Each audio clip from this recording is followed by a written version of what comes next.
Retrouvez Carm et Monsieur Dodo dans DKP Podcast. Bonjour tout le monde, bienvenue sur DKP Podcast. Je suis le Carm et je suis accompagné aujourd'hui de mon acolyte Monsieur Dodo. Bonjour à toutes et à tous. Comment vas-tu, Monsieur Dodo ? Écoutez, je vais très bien, contrairement à ma liaison de français que je viens de faire à l'instant, à toutes et à tous. Mais sinon, tout va bien. Merci. Tu as passé une bonne semaine depuis le dernier épisode ? J'ai passé une bonne semaine riche en rebondissements, puisque on en parlera, je crois, dans un autre épisode du podcast. Ouais. Il y a eu des annonces chez Disney. Voilà. Mais sinon, c'était une bonne semaine, merci. J'espère que c'est le cas pour tout le monde. Et pour vous ? Eh bien, je suis heureux de vous dire que non. L'ambiance est déplorable. Délétère. Donc là, sur ce podcast-là, on va revenir sur l'épisode 15. Non, l'épisode 7. L'épisode le chapitre 7, 15. Chapitre 15, c'est ça. Oui. De The Mandalorian. Et on fera du coup un débrief des annonces de Disney sur un autre épisode. Tout à fait. L'épisode 15, le chapitre 15 de Mandalorian, qui s'appelle The Believer, le repenti en français. Absolument. Donc, fiche technique, 38 minutes, ou 39, suivant si on compte les petites minutes, enfin les petites secondes, tout ça. Si on arrondit. Tout à fait. Et réalisé par Rick Famuyiwa, qui avait déjà réalisé un épisode de la saison 1, épisode où on voyait apparaître le personnage de Mayfeld. Attention, D'accord. wink wink, spoiler alerte. Attention. C'était l'épisode où il y avait du coup le groupe de criminels qui essayaient d'entrer dans un vaisseau prison, qui était très bien, qui était super d'ailleurs, il y avait plein d'actions et de rebondissements. Et il avait aussi réalisé l'épisode 2, pardon. L'épisode 2 et l'épisode 6. L'épisode 2, celui où Mando va tuer les chasseurs de primes et récupère l'enfant. Parce que l'épisode était d'ailleurs appelé L'Enfant. Oui, tout à fait. Ouais. Parce que du coup, je récupère l'enfant des mains des impériaux. Oui, c'est ça. D'accord. Et donc l'épisode 6, Le Prisonnier, effectivement, où on avait affaire à toute la bande de criminels en goguette. En goguette. Donc, le début de l'épisode, on se retrouve sur Carton Shop Fields. Carton Shop Fields. Carton, oui, votre fournisseur de déménagement. Donc effectivement, Carton Shop Fields, qui est une planète qui sert visiblement... Alors, on ne sait pas trop si c'est de prison ou si c'est juste un espèce de bagne, enfin c'est une espèce de travaux forcés pour les prisonniers de la Nouvelle République. Puisque je crois d'ailleurs que c'est la première fois qu'on voit une prison de chez les gentils, entre guillemets, puisqu'on avait plus l'habitude de voir des centres pénitentiaires impériaux.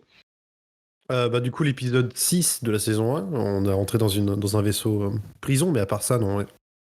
Donc voilà, on savait pas trop comment ils traitaient leurs prisonniers, et visiblement la Nouvelle République leur fait découper de la tôle. Donc ça a l'air des chasseurs tailleux en l'occurrence. Recyclage comme ça. Donc ça a l'air sympa. Et sur cette planète-là, au-delà des prisonniers, alors on les devine pas tous, il y a un peu tout, il y a des humains, il y a des races extraterrestres, et on revoit les espèces de quadripodes de chantier qu'on avait déjà vu un peu plus tôt dans la saison. Oui. Sur la planète avec le petit couple de grenouilles. Sur Mon Calamari, du coup. C'était Mon Calamari ou c'était un autre... Non, c'était pas Mon Calamari, qui ne s'appelle plus comme ça d'ailleurs, je crois. Ah. Non, je crois que c'est Mon Cala ou un truc comme ça maintenant. Pardon. Mais les trucs changent de nom dans Star Wars, donc voilà. Et donc voilà. Et donc ce véhicule qui était aussi un projet, enfin c'était un espèce de un projet pour le film Solo, si je ne dis pas de bêtises. Puisque ça devait apparaître, alors je crois que ça apparaît vaguement dans le fond, mais ça devait apparaître sur Corellia en fait, dans les chantiers de Corellia. Ah oui, d'accord, je vois l'utilité du bousin.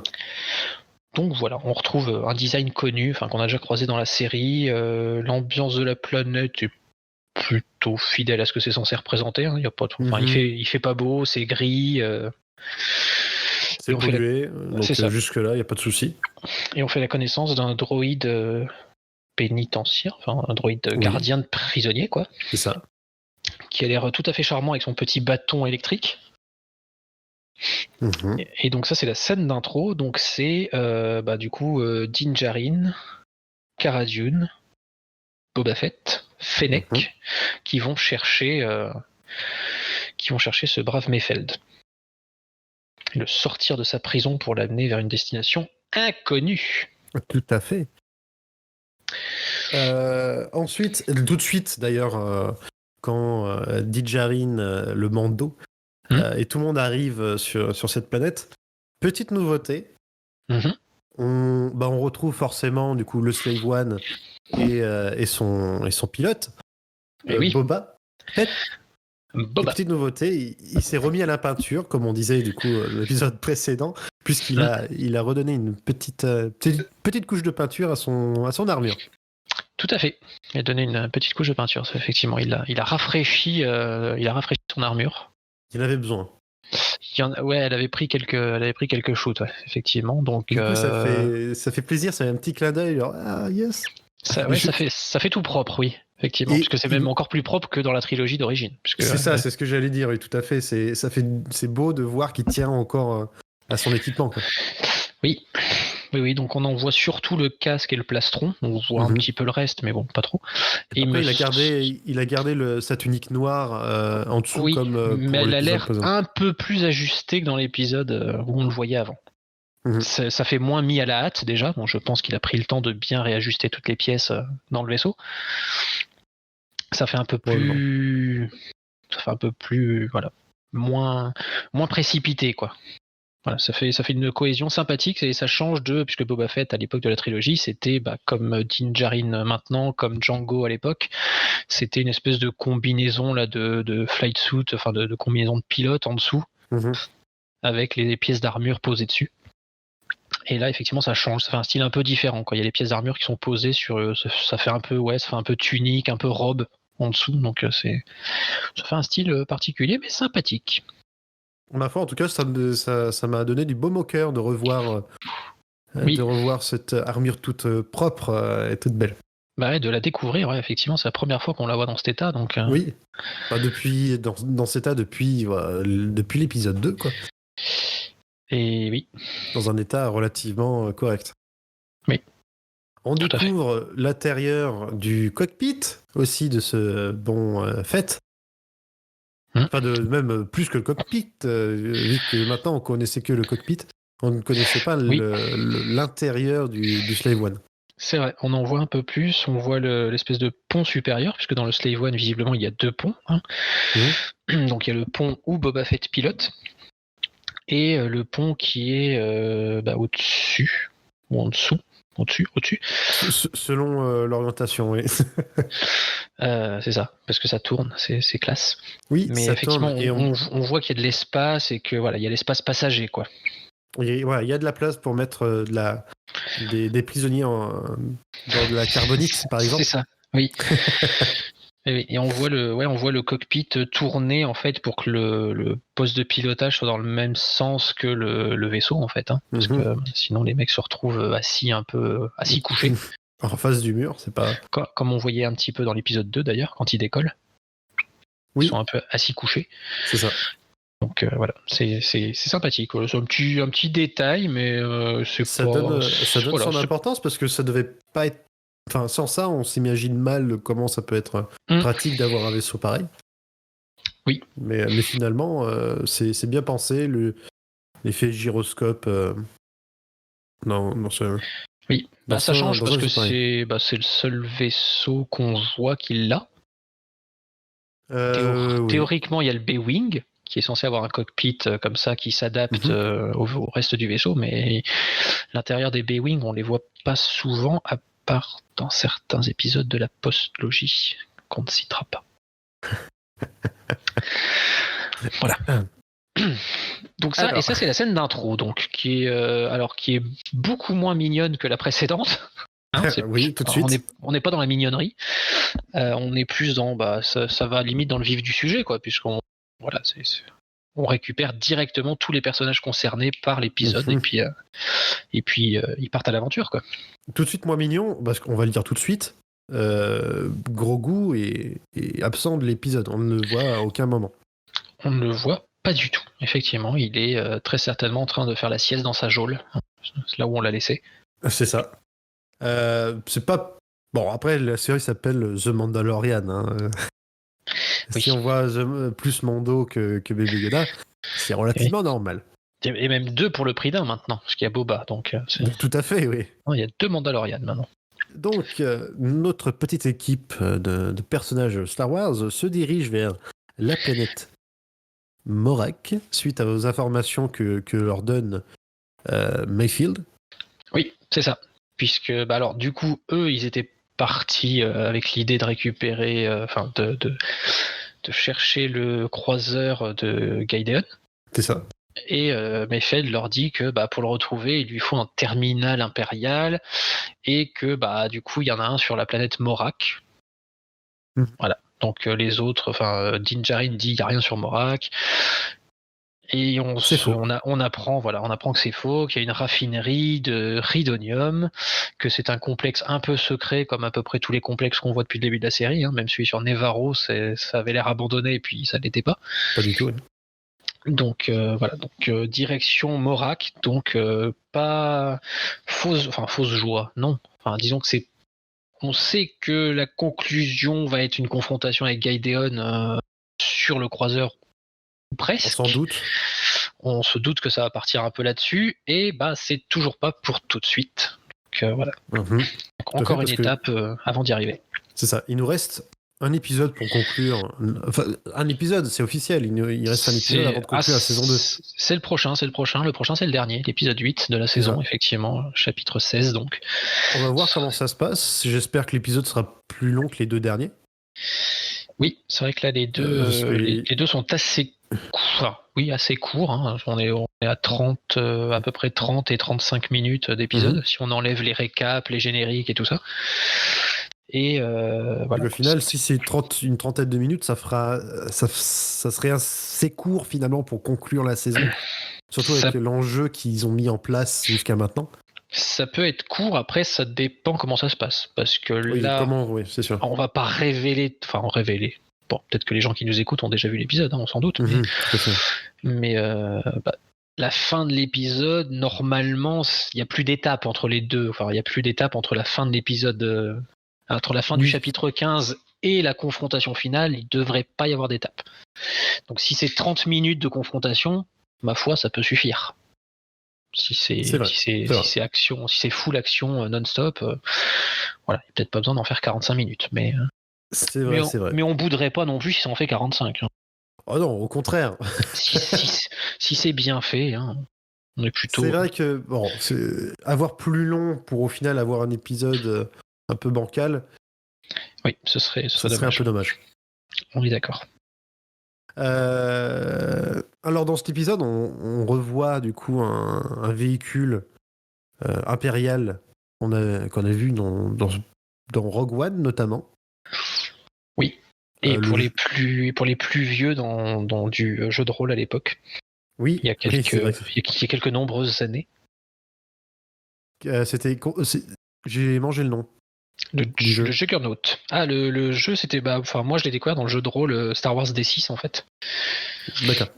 Donc, et oui, du coup, le véhicule s'appelle le Juggernaut et notre petite équipe va subtiliser le Juggernaut 5. Juggernaut numéro 5, tout à fait. Donc le Juggernaut, pour ceux qui n'auraient pas encore vu l'épisode, voilà, c'est un véhicule à roulette. Oui. Voilà, à roulette mobile, comme dirait l'autre. À grosse roulette. À grosse roulette qui fait du transport de marchandises ou de troupes. Donc c'est un espèce de c'est un véhicule blindé, quoi. Enfin, ce qui pourrait s'apparenter à un véhicule blindé chez nous, quoi, un transport blindé. C'est ça. C'est un peu l'idée, quoi. C'est un véhicule terrestre en tout cas. Ça ne décolle pas. Bon, après, avec quelques soucis de design par-ci par-là, mais peut-être que. Oui. Bon.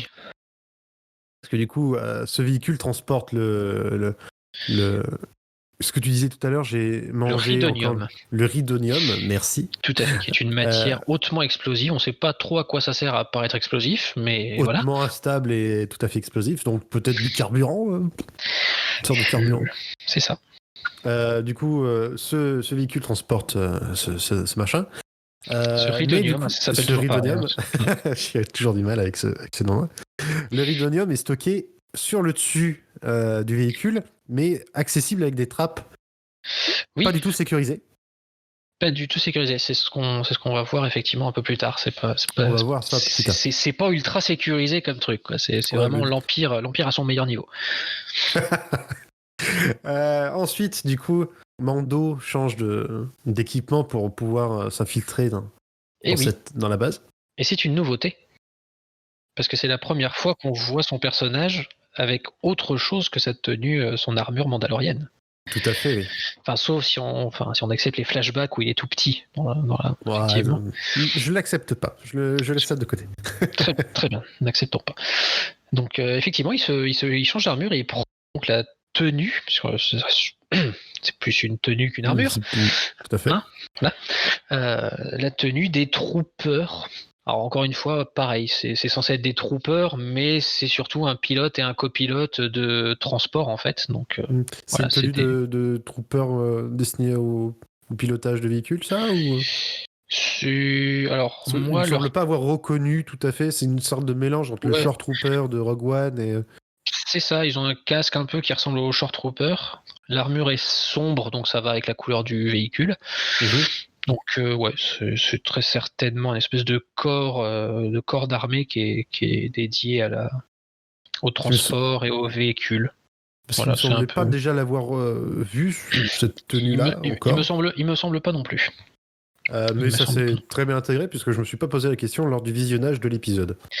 Non, ça passe bien. Ça fait impérial, quoi qu'il arrive, donc c'est toujours le même principe, avec le casque, visière, machin, tout ça.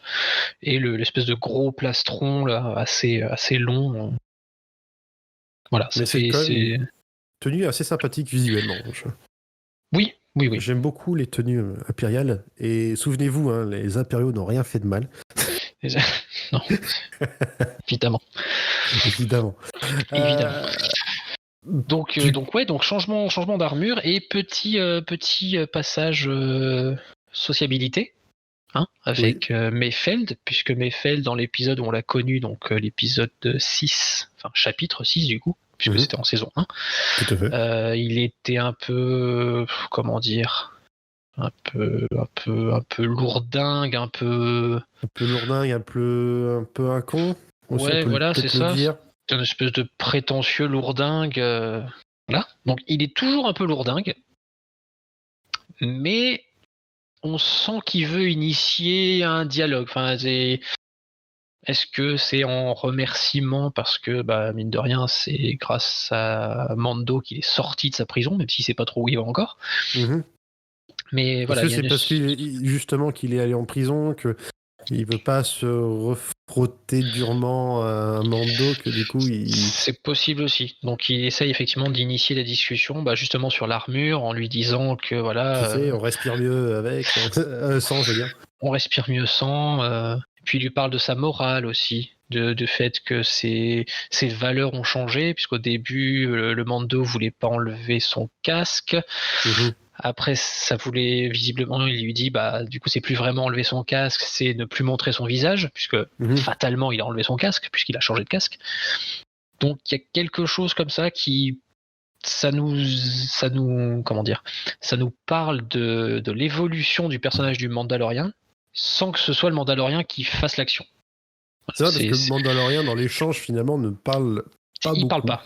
Il n'a pas envie de parler, visiblement, il est pas content. Je pense qu'il est pas super jouasse d'avoir changé d'armure déjà. Oui, parce que c'est vrai que Mayfield a fait un petit commentaire lors de l'enfilage de la tenue. Oui.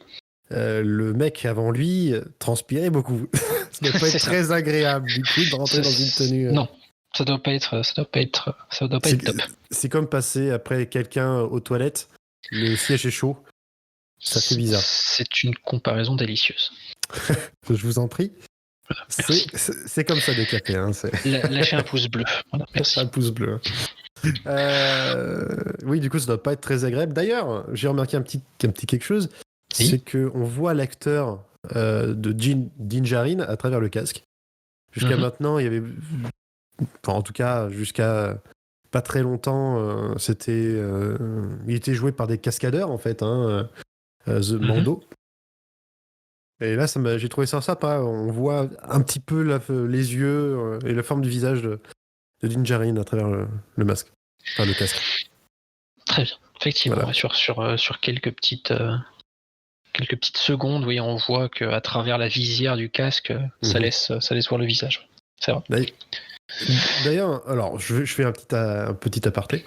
Oui. Je me demande à quel pourcentage il joue Din Djarin dans le costume. Que, bon, C'est une très bonne question. on a vu les images de l'acteur Pedro Pascal enregistrer ses lignes dans un studio, par-dessus, du coup, la vidéo. Mais du coup, Oui, ça après c'est relativement classique. Enfin, c'est de la post-prod, donc tout à fait, mais je me demande si il joue assez souvent Mando dans le costume.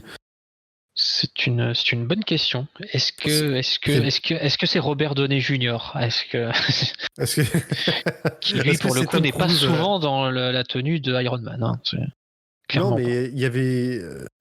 En tout cas, il joue la plupart du temps quand il y a besoin, avec des épaulettes. En tout cas, montrer qu'il y a une partie sur lui, mais le reste est fait en CGI, en effets C'est ça. spéciaux.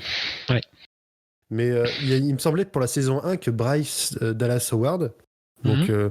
la réalisatrice de l'épisode 7, peut-être 8. L'épisode avec le marcheur athée. Le bipode dinosaure, oui. Voilà. La TST Rex. C'est ça. Avait dit que du coup, elle n'avait pas du tout vu l'acteur lors de son tournage de son épisode. Que du coup, c'était des cascadeurs. Ouais.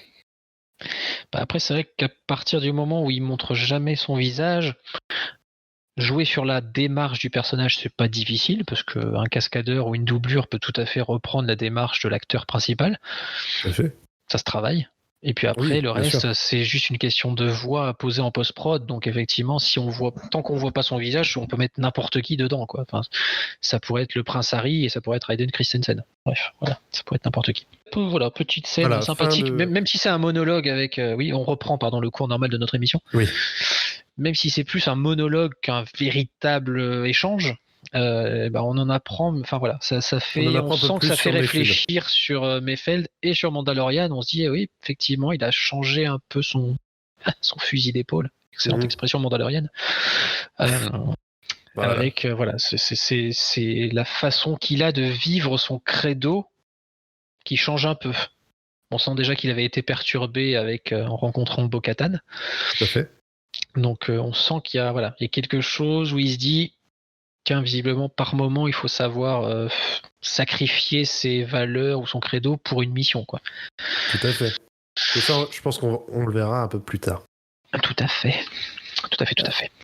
Donc après ce monologue, arrive l'explosion de deux véhicules, les précédents, sur la route.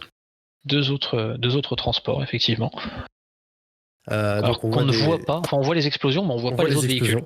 On voit les explosions qui sont très impressionnantes. Oui, effectivement. Et arrive une sorte de groupe de pirates. De pirates de race un peu inconnue. De race totalement inconnue, même de croix, jusqu'à maintenant. Alors peut-être que d'ici la fin de saison, ils auront donné un nom à cette race, mais pour l'instant, je crois qu'elle n'en a pas. En tout cas, on ne sait pas si c'est une race endémique de cette planète ou pas. Mais voilà, ils ont un look. Ça peut ressembler à d'autres races aliens qu'on a déjà vues, genre les Nikto, les trucs comme ça. Oui, une espèce de tête un peu massive avec des espèces de. Je sais pas, ça fait pas c'est pas des cornes, mais ça fait des espèces de bouts de chair là sur les côtés du visage.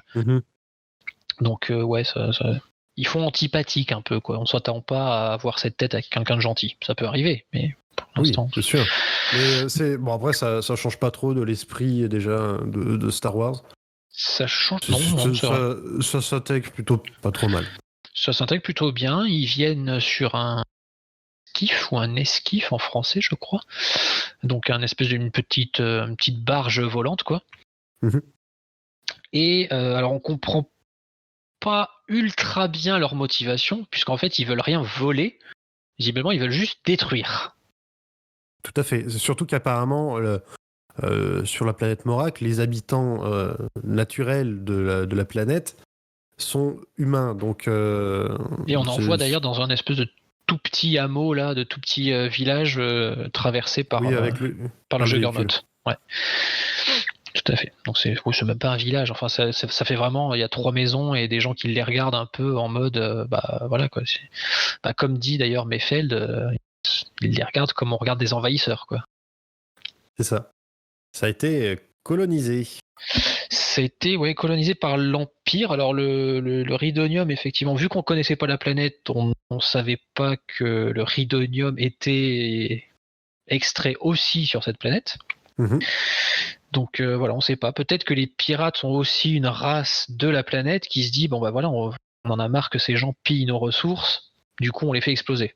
On n'a pas beaucoup d'informations là-dessus. On n'a pas beaucoup mais- d'informations. On connaît pas du tout leur motivation, mais à partir du moment où ils font exploser le truc plutôt que le voler, on se dit que c'est peut-être une espèce de revanche par rapport à l'invasion. Enfin, moi, c'est comme ça que je le ressens. Oui.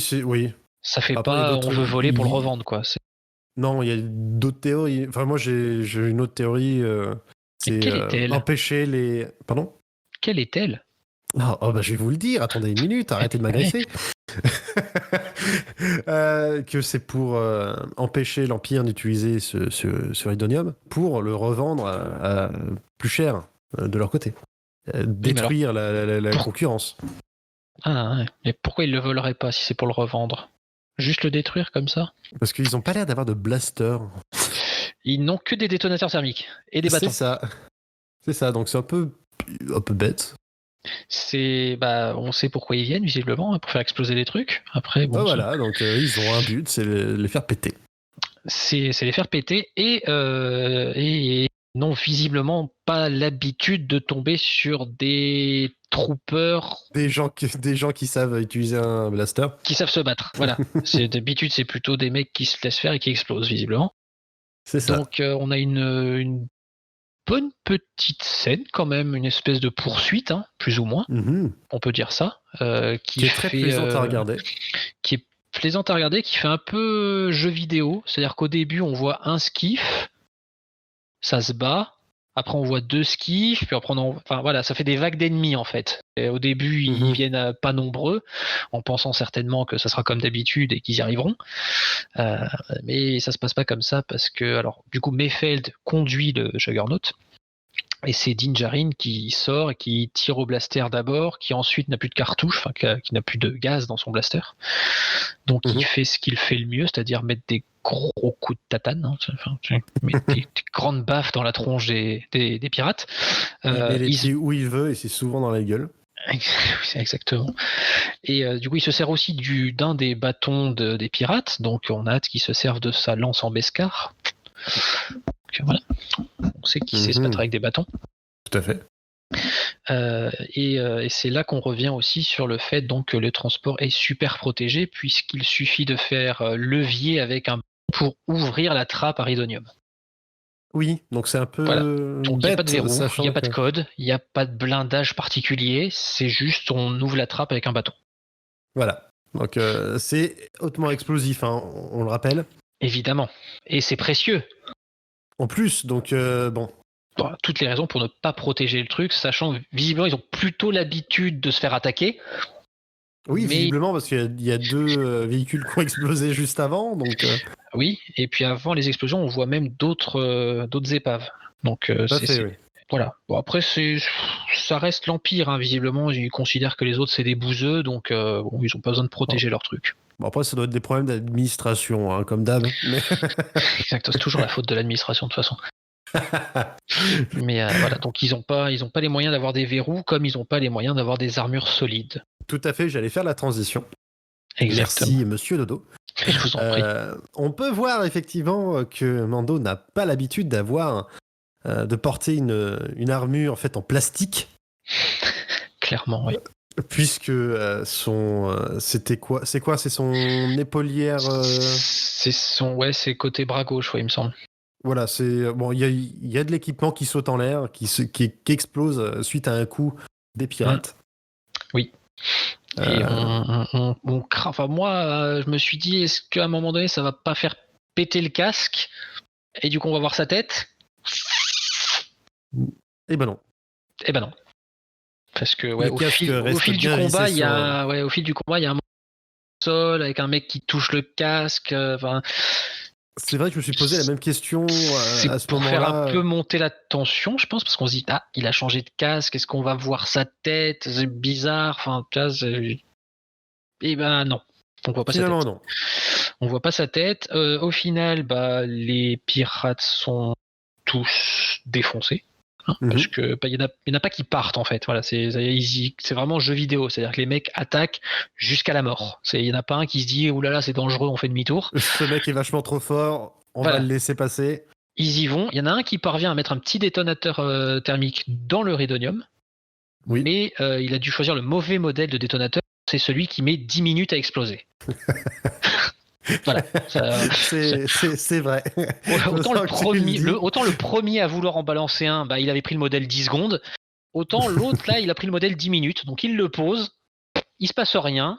Mando est au sol, entouré par 2 pirates. Il a le temps de les défoncer, de se lever, de prendre le détonateur et de le renvoyer sur les pirates. Et là, sans se prendre quand même une petite, un petit claque. Effectivement, il se prend le petit souffle de l'explosion, mais bon, du côté pirate, c'est plus de son, plus d'image. Là, il n'y a plus personne. C'est à ce moment-là. Qu'il y a un autre groupe de pirates qui arrive. Et oui, parce que c'était pas tout, il y en a encore. Il y en avait quoi? Encore 2 ou 3 j'ai encore les images là sous les yeux. Un peu il y en plus. a une sorte de 5-6. Oui, ils sont tous sortis du bois, quoi. Ils étaient tous cachés dans les buissons et ils sont tous sortis à ce moment-là. Et là, ils sont vraiment pas contents, ils activent tous leur détonateur. Ouais. Et là, on se demande comment ça va se passer. Parce qu'il a plus d'armes, il a plus de bâton, il a pas de détonateur, il a plus de blaster. Il vient de se prendre le souffle de l'explosion, il a un peu mal. Ouais. Donc il se relève, il gonfle un peu les muscles en mode voilà, ça va chier. Et la providence. Et la providence impériale. La personne, non, c'est pas des personnes, mais 2 chasseurs TIE qui viennent et qui défoncent du pirate.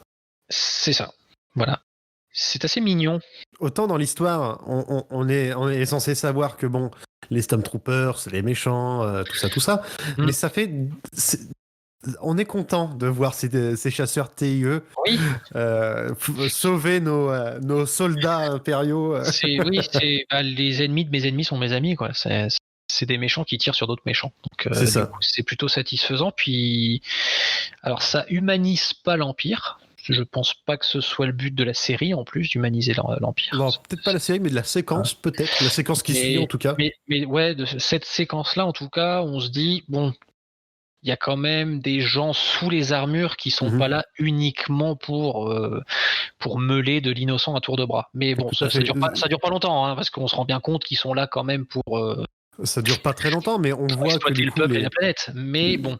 Que les troopers du coup félicitent nos héros et ça fait des wouhou à droite, des yaha à gauche. Et c'est voilà, glory to the Empire, je dirais. Exactement. Et ouais. Et alors juste avant, il y a une petite scène moi c'est au moment où les chasseurs TIE poursuivent les pirates. Enfin, on voit une série d'explosions au milieu de la forêt là. Ça m'a fait penser un peu à Apocalypse Now avec les explosions de napalm au Vietnam. Oui, surtout que il y avait un côté bombardement en fait, même si c'est des tirs. Mais du coup, ça faisait vraiment, je sais pas, ça m'a rappelé la scène. Je suis assez d'accord avec toi, surtout que l'environnement,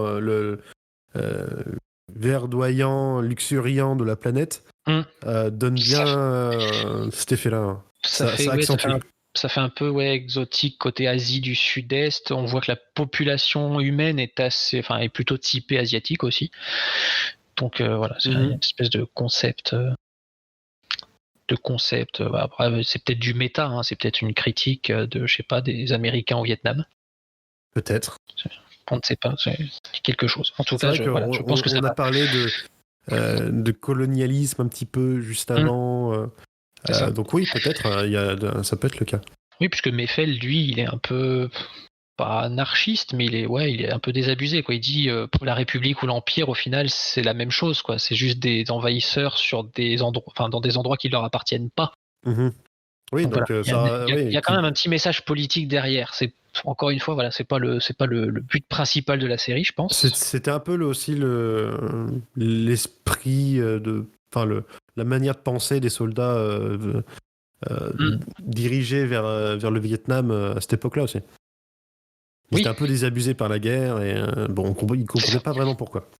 Et on comprend, et puis c'est ça. Puis on comprend pas vraiment pourquoi Meffeld est désabusé aussi. On sait que c'est un ancien soldat impérial, mais on sait pas pourquoi il y est plus en tout cas. On ne sait pas trop encore à ce moment-là. Non, effectivement. Donc voilà, donc la séquence de poursuite s'arrête. Effectivement, on voit plein de troopers comme ça qui les accueillent, garde à vous, salutations militaires adéquates, etc., etc. Ils rentrent dans la raffinerie et tout de suite on revient à la mission de l'épisode, c'est-à-dire trouver le terminal pour récupérer les coordonnées du croiseur de Gaïdéon. Tout à fait. Donc là, il n'y a pas vraiment grand-chose. Hein. Il y a Meffeld. Alors Meffeld a enlevé son casque, hein, on l'a dit à un moment donné. Enfin, c'est quand il dit aux Mandaloriens qu'on respire mieux sans le casque. Ouais. Donc lui, il n'a pas du tout son casque depuis quasiment le début de la scène de poursuite. Enfin, avant la scène de poursuite même. Donc il est là, il dit bonjour à tout le monde. C'est tout à fait normal. Donc on n'est plus du tout dans un contexte d'armée de clones. Puisque là, clairement, c'est des soldats recrutés en fait. Donc, je sais pas si ça doit être officiel. C'est le cas depuis après l'ordre 66 en fait. C'est l'Empire a commencé à recruter parce que les clones ça suffisait plus. Mais ça suffisait plus. Et puis il me semble que Kamino n'était pas. Ouais, il y a eu des trucs sur Kamino. Enfin, il y a eu 2-3 soucis. J'ai un trou là-dessus, donc faut pas m'écouter. Quoi qu'il, mais personne ne le fait d'ailleurs. Voilà. Mais non, je plaisante évidemment. Ça tombe bien. Mais oui, voilà. Donc dans la trilogie, 4, 5, 6, ce sont des soldats qui ne sont pas des clones, mais on le sait pas quand on regarde les films, puisqu'il n'y a pas un seul soldat qui enlève son casque. Donc c'est ça. Du coup, on sait pas à quoi ils ressemblent. Alors ils ont pas la même voix. Donc, mais bon, avec l'espèce de filtre Stormtrooper, c'est pas forcément évident. Mais là, clairement, c'est une armée classique en fait. Donc, c'est pour ça que Meffeld peut se balader avec sa tête à découvert. Sa tête à découvert, ça choque personne. On le salue, il salue. Il n'y a pas vraiment non plus de tension officier pas officier à ce moment-là, puisque ça a l'air d'être tous plus ou moins des troopers, enfin des soldats de base, quoi. Il me semble avoir vu un officier. 2-3 officiers à un moment donné, ils ont une tenue différente, mais il n'y a pas d'interaction, quoi. C'est une petite scène de liesse. Là, ils sont tous gloire à l'Empire, gloire à l'Empire. Ils sont contents parce que le transport est arrivé à destination. C'est beau. Un truc qui doit pas arriver très souvent. Non, effectivement, ça doit pas arriver très souvent. D'où la joie de d'où la joie, ils sont contents. Faut dire que les pirates, ils ont l'air de mettre les moyens quand même. Oui, ils ont vraiment. J'ai l'impression qu'ils sont vraiment vénères. Oui, par rapport à c'est pilote-copilote qui ont leur arme de service, et le véhicule lui-même n'est pas armé, donc c'est assez limité. Donc oui, effectivement, on retourne à la mission principale, et on découvre en fait que le terminal qu'ils recherchent sont dans la salle des officiers. Tout à fait, dans le mess, ouais. Dans le mess des officiers. Donc le terminal, c'est une espèce de petit, c'est une borne d'ordinateur, quoi. C'est une borne d'arcade. Le problème, c'est que dans cette salle, il y a un officier que ce cher Mayfield a l'air de connaître. Il a l'air de connaître. Ouais, il fait clairement. Il rentre dans la salle, il marque un temps d'arrêt, il fait demi-tour Et du coup, Din Djarin comprend pas ce qui se passe et l'autre lui dit non, je peux pas y aller. On annule la mission, on se tire. On annule tout, c'est ça. Et du coup, il lui demande pourquoi et Mefed lui dit que l'officier en question s'appelle Valin S. C'est ça. Qu'il a servi sous ses ordres et que alors Din Djarin lui dit est-ce qu'il va te reconnaître, l'autre il dit non, J'en sais rien. je pense pas parce que j'étais sur le terrain donc sans doute pas, mais je prends pas le risque, j'y vais pas. Donc on sent que Mefeld il est pas ultra confiant déjà depuis le début quoi. Il se demande pourquoi on le fait sortir de prison, il est pas très chaud pour faire la mission, bon il fanfaronne un peu à un moment donné parce que c'est sa personnalité, puis là encore une fois hop il fait marche arrière, il a pas envie de prendre trop de risques, donc voilà, c'est pas une tête brûlée quoi, c'est plus une grande gueule qu'une tête brûlée en fait. C'est ça. Et donc décision est prise par Din Djarin d'y aller à sa place. C'est lui qui va y aller. Ils doivent mettre un espèce de petit tube en fait, une espèce de tube de données là, une espèce de clé USB de Star Wars quoi. Le problème, c'est que ce terminal impérial, pour pouvoir se connecter entre guillemets avec cette petite clé, doit scanner le visage de l'utilisateur. Voilà. Alors on sait pas trop pourquoi, mais ça doit le faire. Voilà, c'est pour le scénario, hein, voilà, évidemment. C'est pour le scénario. Parce que voilà, on sait pas trop. Alors au début, quand ils arrivent sur la planète pour revenir en arrière dans l'épisode, pour savoir qui y va pas, Kara elle dit elle est partante pour y aller. Mefeld lui dit non, la base est tenue par des anciens de l'ISB, enfin du BSI en français, donc les services secrets un peu de l'Empire. Donc s'ils voient, s'ils vous scannent et qu'ils voient que vous êtes dans les fichiers Nouvelle République, hop, ils vont vous défoncer. Pareil, Fennec, elle dit non, moi je suis recherché par le BSI, donc ils vont me trouver. Et Boba Fett, il dit moi. En fait, il risque de me reconnaître. Voilà. Et pour cause. Et pour cause, oui. C'est le papa de la moitié des soldats de l'Empire, donc. Voilà. Enfin, le papa, le cousin. Le papa cousin, quoi. C'est le jumeau de tous les autres. C'est ça. Donc voilà. Donc il y a déjà une histoire de scan au début de la mission. Voilà. Et là, on se retrouve. C'est pas le même scan, parce que quand il commence la mission, il parle pas du tout du scan du terminal. C'est juste la base elle-même. S'il y a des caméras, des trucs comme ça, c'est risqué. Là, on est vraiment sur le vif du sujet et ouais, donc il y a scan de visage quoi. Voilà. Ça n'a pas l'air d'être lié à la clé puisque la clé visiblement ne sert pas à dire tiens ce visage appartient à l'utilisateur de la clé ou.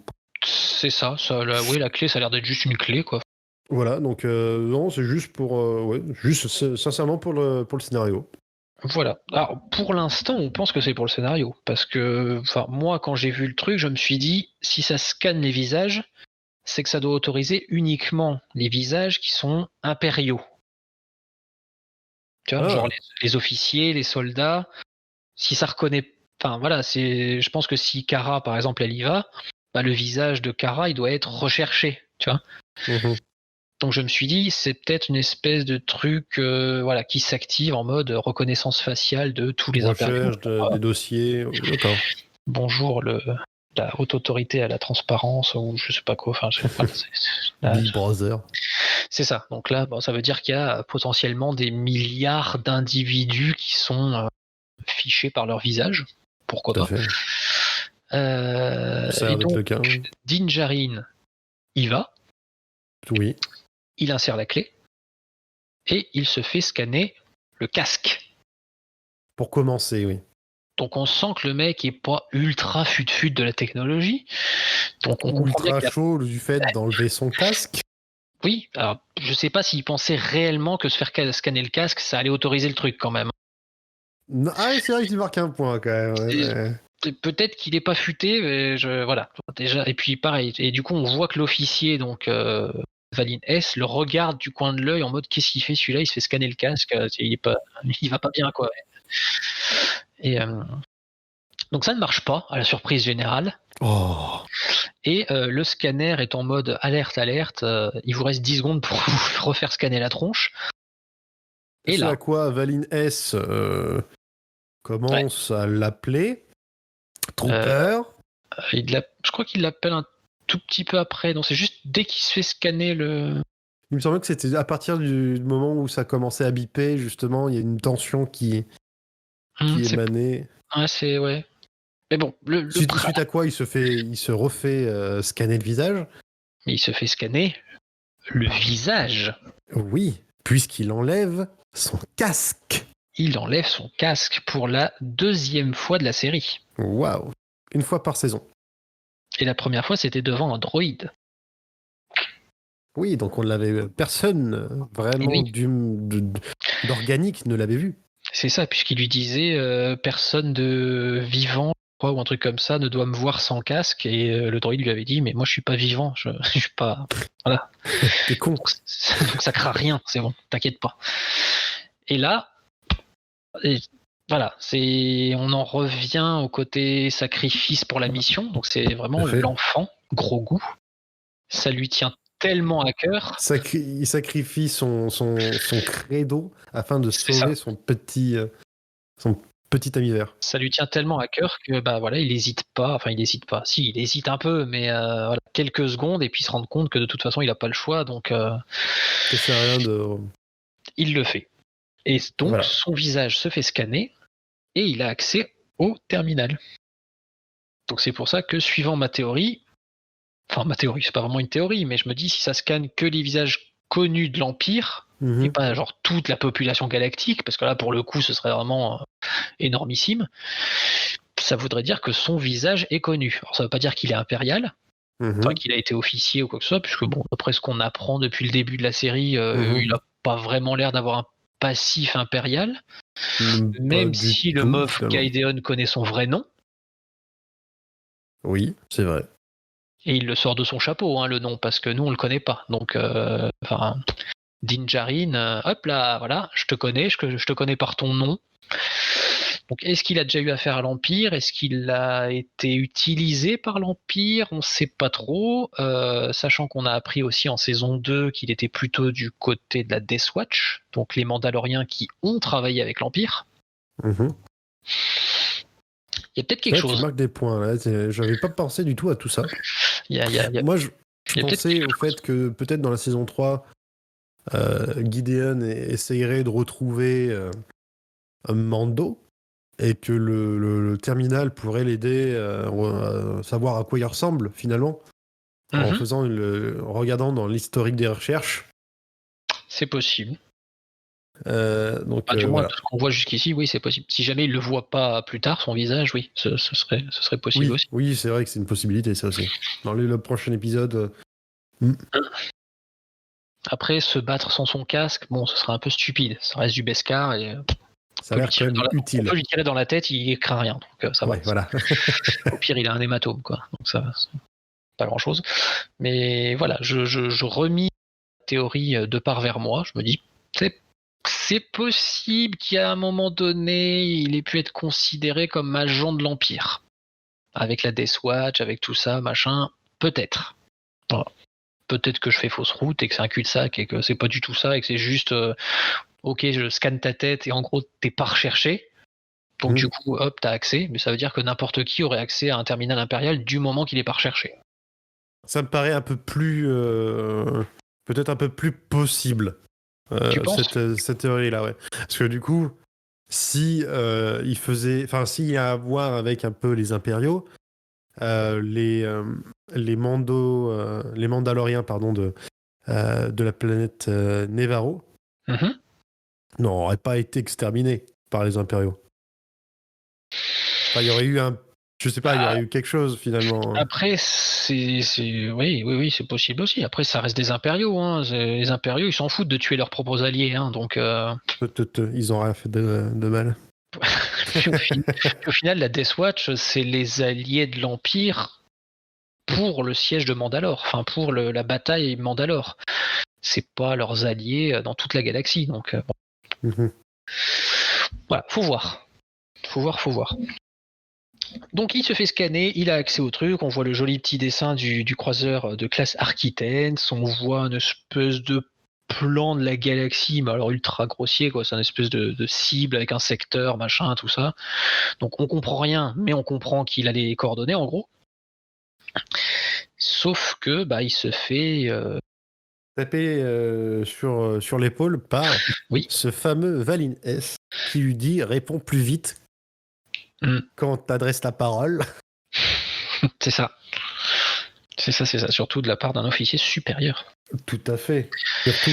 Donc Din Djarin, il est un peu comment dire, pris au dépourvu. Surpris, ouais. Parce que pour plusieurs raisons, déjà parce qu'il sait pas trop quoi dire à un officier impérial visiblement, et aussi parce qu'il doit pas avoir beaucoup d'interactions à visage découvert avec d'autres humains. Ou avec d'autres créatures organiques en tout cas. Donc il est là en mode oui bon alors moi je suis copilote de transport, on voit qu'il s'en sort pas et qu'il patine clairement quoi. Jusqu'à l'intervention de Mayfeld. Tout à fait. Qui lui était resté devant le mess, qui a vu que Din Djarin avait enlevé son casque de dos, mais il l'a vu, et qui prend donc l'initiative de rentrer dans la salle et de l'aider. Parce que ancien soldat impérial, donc il connaît les protocoles, les machins, les codes, tout ça. Donc voilà, il invente un petit mensonge, une petite histoire quoi. Donc il lui dit que c'est un mec qui était dans son équipe, qu'il est sourd, qu'il faut parler plus fort. Depuis la décompression de son vaisseau. Sur Tahanab.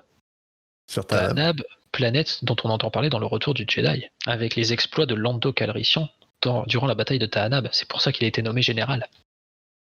Ah mais oui. Tout à fait, oui. Eh oui. Eh oui. Du coup, Mayfeld lui invente un petit TK number, un petit nom. Oui. C'est ça, un code d'identification. Ouais. Donc c'est 593 et Mayfield s'invente aussi un petit nom d'identification. 111. Alors, on ne sait pas s'il l'invente ou si c'était le sien. Moi, je suis parti du principe que c'était le sien. Et que ça serait un peu bête dans le sens où si le Valin F reconnaît, je sais pas. Je pense pas qu'ils connaissent tous ces soldats par leur numéro. D'ailleurs, c'est ultra déshumanisant. C'est des numéros, les mecs. Ils ont pas de nom. Tu vois, c'est pas le soldat truc. C'est des numéros. Donc TK 111, je pense que ça vaut pas mieux que TK 112 ou que TK 110. Hein. C'est pas... Moi, j'étais pas. Encore une fois, c'est ma petite théorie que je me suis construit tout seul durant l'épisode. Je me suis dit, ça doit être son propre numéro, enfin son ancien numéro d'identification. Comme ça rend le mensonge, l'histoire plus fluide en fait. C'est-à-dire qu'il a pas à créer trop de trucs. Il va à fond dans son histoire et puis basta quoi. Ouais. Voilà, moi j'étais parti sur ça. Après, ok. Je sais pas. C'est fort probable encore. Voilà. Et du coup, Valin S demande également au-delà du numéro, et là il essaie d'humaniser un chouïa le truc, c'est-à-dire au-delà du numéro, il lui demande son nom.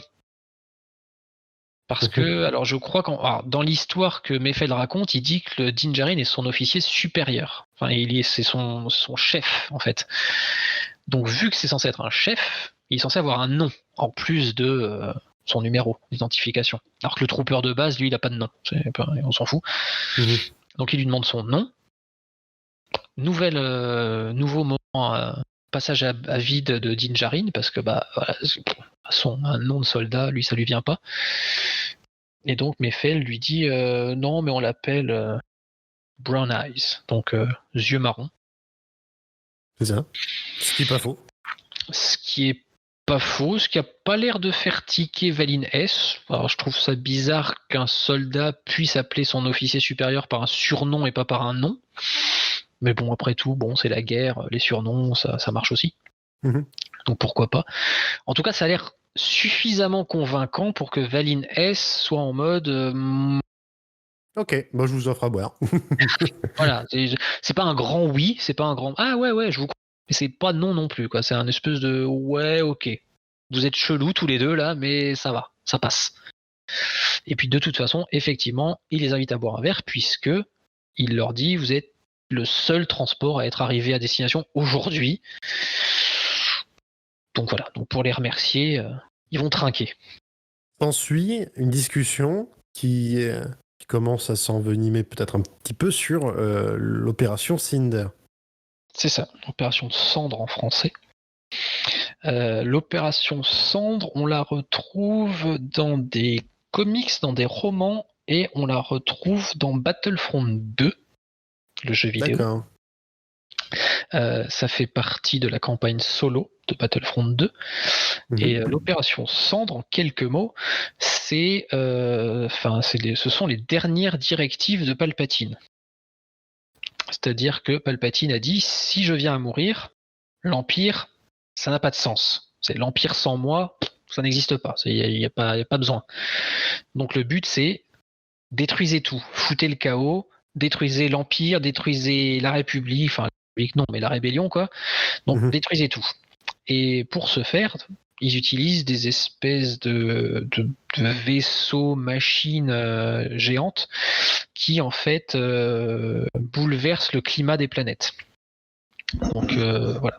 Donc, la cible qu'on joue dans Battlefront 2, c'est Naboo, planète natale de Palpatine, hein, juste en passant. Donc, le mec veut vraiment tout détruire jusqu'à ses propres origines.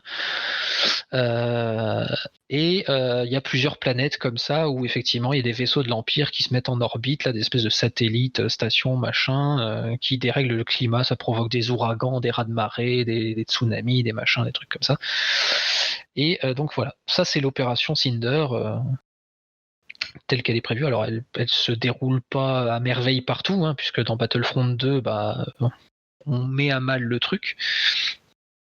Mais visiblement, Mayfeld, lui, sur la planète où il se trouvait, ça a plutôt porté ses fruits, malheureusement.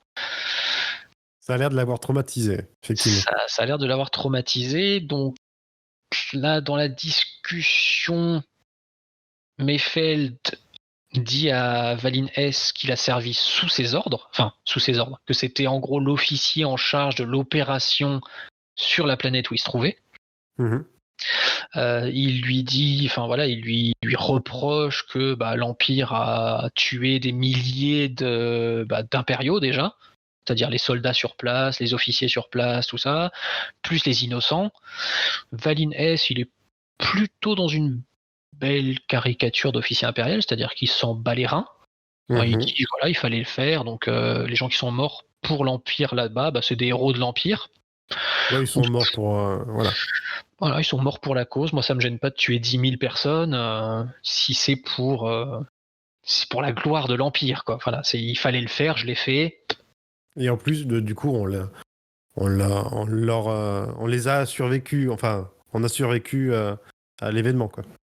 C'est ça, puisque la finalité de l'opération Cendre, c'est une fois que les destructions, tout a été mis dans le chaos, les survivants, donc les meilleurs des meilleurs, hein, techniquement, ça reste l'Empire, donc il y a une espèce de sélection par le mérite et par la gloire, l'honneur et tout ça. Plus la gloire que l'honneur d'ailleurs. Les survivants sont censés recréer un empire. Alors, du coup, ça amène un peu vers la post-logie. Ça fait un peu ce qui s'est passé visiblement avec le Premier Ordre. C'est-à-dire que les survivants de l'opération Cendre sont censés partir, s'isoler, c'est-à-dire se faire oublier en fait du reste de la galaxie, et une fois qu'ils seront tous réunis, recréer un truc avec les meilleurs des meilleurs des meilleurs. Donc ça peut faire penser aussi au Premier Ordre, hein, puisque visiblement c'est des gens de l'Empire qui se sont exilés et qui ont refondé un truc sur les bases de l'Empire. Ouais, parce que ça ressemble à quelque chose près à ce qu'avait fait l'Empire. C'est ça. Tout à fait. Donc donc Valin S, lui il fait partie des survivants, hein, visiblement, donc il se considère comme un être supérieur puisqu'il a survécu à tout ça. Donc effectivement il leur dit, nous on a survécu, donc c'est pas, on s'en fout des autres, quoi. C'est les plus... ils sont morts, quoi, voilà. C'est les mauvais qui sont morts, quoi. C'est ceux qui méritaient pas de vivre, quoi. C'est ça. Clairement. Donc Mayfeld, ça devient difficile pour lui la discussion, parce que on se doute qu'il a été pris sous le feu de l'Empire en fait. C'est ses propres supérieurs qui ont décidé de buter toute son équipe et tous les gens sur la planète là où il se trouvait. Donc il a une dent contre Valin S. et contre l'Empire. Particulièrement Valine S. Particulièrement Valine S, puisque c'était l'officier en charge. Donc là, on comprend pourquoi il n'est plus soldat de l'Empire. Voilà, on comprend que l'Empire, voilà, ça. Et on comprend aussi son rejet de la République, en quelque sorte, qu'il veut plus appartenir à un espèce de système global comme ça qui a droit de vie et de mort sur les civils, quoi. Ça. Il rejette un peu tout ce système-là. C'est un anti-système, c'est un gilet jaune en fait, Mayfeld. Gilet jaune de l'espace. Gilet jaune de l'espace. Et Du coup, Valine S trinque à l'Empire. Mhm. Parce que le tout début de la discussion, c'était d'habitude je trinque à la gloire, à l'honneur, à la santé. Mais j'aime bien quelque chose d'un peu plus, d'un peu différent, quoi. Tout ça pour avoir une discussion extrêmement tendue avec un de ses anciens soldats, et à la fin il dit pour l'Empire. Alors ce qui est pas ultra exotique comme toast, mais tout le monde pense vouloir la liberté. Alors, ce qu'ils veulent vraiment, c'est de l'ordre. C'est ça, oui, une belle phrase impériale, oui, effectivement. Voilà. Et une fois qu'ils auront compris que c'était nous, ils nous tendront les bras à nouveau. C'est ça. Voilà. Puisque ça fait référence, clairement à ce qui se passe dans l'épisode 3, plus ou moins, quoi. C'est-à-dire que les impérialistes, ceux qui sont extrêmement convaincus des valeurs impériales, ils sont extrêmement convaincus que la population a besoin de ça, en fait. C'est ça, les gens n'attendent que l'ordre. Pour eux, l'ordre, c'est bénéfique, quoi. Même si tu tues des milliards de personnes, d'individus, c'est pas grave, c'est pour que ça aille mieux. C'est pour, tu le fais pour les autres.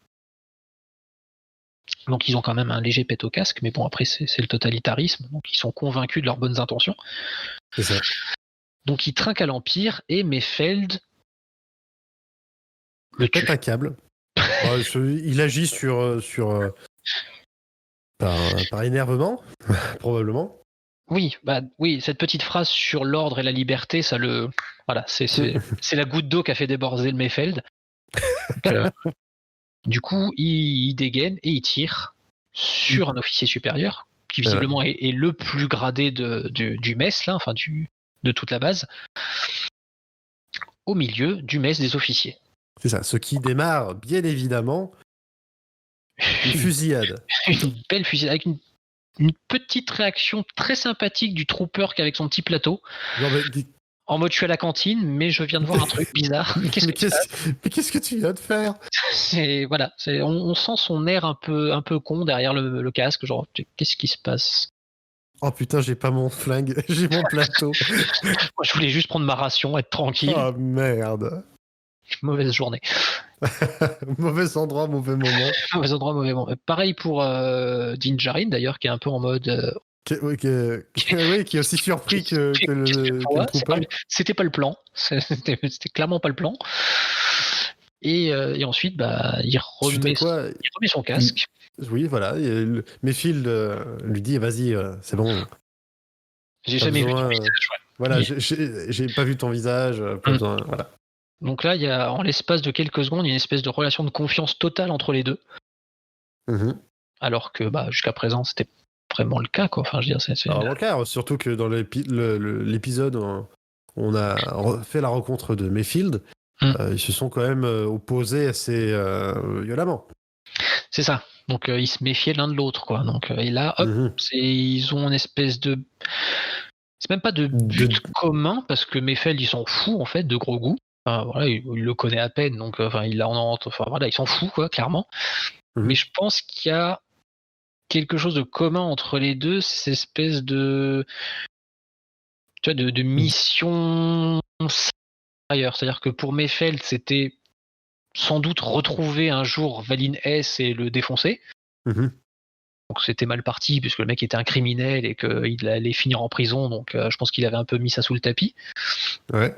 Et d'ailleurs, c'est pas étonnant qu'ils choisissent Morak, parce qu'à mon avis, des terminaux impériaux, il y en a dans sans doute plein d'autres planètes. C'est ça, oui. Donc il choisit bien celle-là. Et pour Din Djarin, sa mission sacrée, lui, c'est Grogu. et sans doute aussi quelque part, comment dire, redécouvrir son histoire. Mais enfin, voilà, ils ont tous les deux un truc par rapport au passé, par rapport à des traumatismes. Enfin voilà, ils ont une Par espèce rapport à l'Empire. ouais, ils ont une espèce de démarche un peu parallèle, même si c'est pas les mêmes éléments, mais voilà, ils ont quelque chose qui leur tient à cœur et ils font tout pour y arriver. Et je pense que au moment où Mayfeld lui dit non mais j'ai jamais vu ce visage, t'inquiète. Voilà, je pense que le lien, ça y est, se fait entre les deux et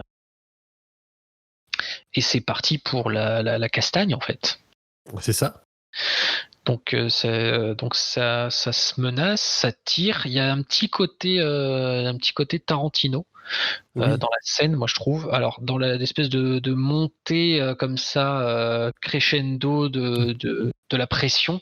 C'est ça. C'est vrai que pendant l'épisode, je me suis dit, mais à quoi il joue Mayfield? Il Ouais. était à ça d'avoir réussi et de se mettre en dehors du feu impérial, mais il pousse. Oui, parce que la discussion au départ, c'est juste l'officier qui dit ah ah ah, regarde, machin, on va trinquer. Et l'autre, le titille avec des éléments quasiment dès le début. Ouais, non, mais je vous connais. J'étais sur telle planète à tel moment. Ah ouais, ok, d'accord. Et ainsi de suite. Donc il y a une espèce de montée comme ça de la pression crescendo jusqu'à ce qu'il y ait un coup de feu, enfin un coup de blaster du coup. Voilà. Et après, ça tire dans tous les sens parce que fatalement l'alerte est donnée. Hein, Mhm. on tire pas sur un officier impérial dans un mess des officiers, ce qu'est l'alerte. Voilà. Donc ça tire, il s'échappe de la salle assez rapidement. Petite technique toute classique du coup de latte dans le volet. Hein, ouais, ça marche à tous les coups. Même si le volet est situé au-dessus d'une chute d'eau. Encore une fois, c'est du matériel impérial. C'est tout à fait, c'est la propriété impériale, il faudra les dédommager à un moment donné. Non, c'est tout ça pour dire que la qualité chez les impériaux, ils doivent rechercher un peu plus les coups. C'est ça. Alors on voit aussi que la raffinerie elle est pas en bon état. Quand ils arrivent avec le Juggernaut, on voit qu'il y a des bouts de béton, enfin il y a des morceaux qui manquent quoi. La raffinerie elle a déjà pris sucette. Alors je pense qu'ils se font attaquer par les pirates aussi vers leur base. Il n'y a pas que les vaisseaux. C'est aussi pour ça qu'ils ont des canons anti-aériens sur la base. Parce qu'il doit se passer des trucs pas cool de temps en temps. Mais ouais, effectivement, la qualité impériale, c'est plus que c'était. Enfin, ça a jamais été grand chose, mais c'est clairement plus que c'était, quoi. Clairement. Et donc, cette fusillade, donc au début, elle se passe à l'intérieur du mess. Et à partir du moment où ils sortent par la fenêtre, donc, ça continue à tirer vers l'intérieur, mais on retrouve les autres personnages qu'on avait du coup un peu laissé de côté. C'est ça, Cara Dune et Fennec Shand. Cara Dune, Fennec Shand, et effectivement, qu'on avait laissé de côté quasi pas depuis le début de la mission en fait, parce que Fennec, on la voit pas trop au début. Cara, elle aide juste à récupérer le Juggernaut et puis après, basta. C'est ça, ouais. Et là, elles sont toutes les deux en mode tireuse d'élite. Hein. Clairement, elles sont postées sur une hauteur et puis du coup, elles dégomment tous les soldats qui pourraient poser problème à la fuite du Mandalorien et de Mayfeld. C'est ça. Donc, elles sont plutôt efficaces au tir, hein, on peut le dire. Elles tirent très bien, ce sont des bons snipers, à moins qu'on puisse dire. Elles visent bien, elles ont les bonnes armes et les ennemis ont des armures en papier mâché comme d'habitude, donc du coup, c'est un coup à mort. Ça facilite un petit peu. C'est clairement un coup à mort, donc voilà. Nos deux bonhommes, ils montent sur le toit de la raffinerie, puisque le plan d'évacuation, on le comprend, c'est de se faire récupérer par Boba Fett et le Slave One, façon force d'élite, quoi.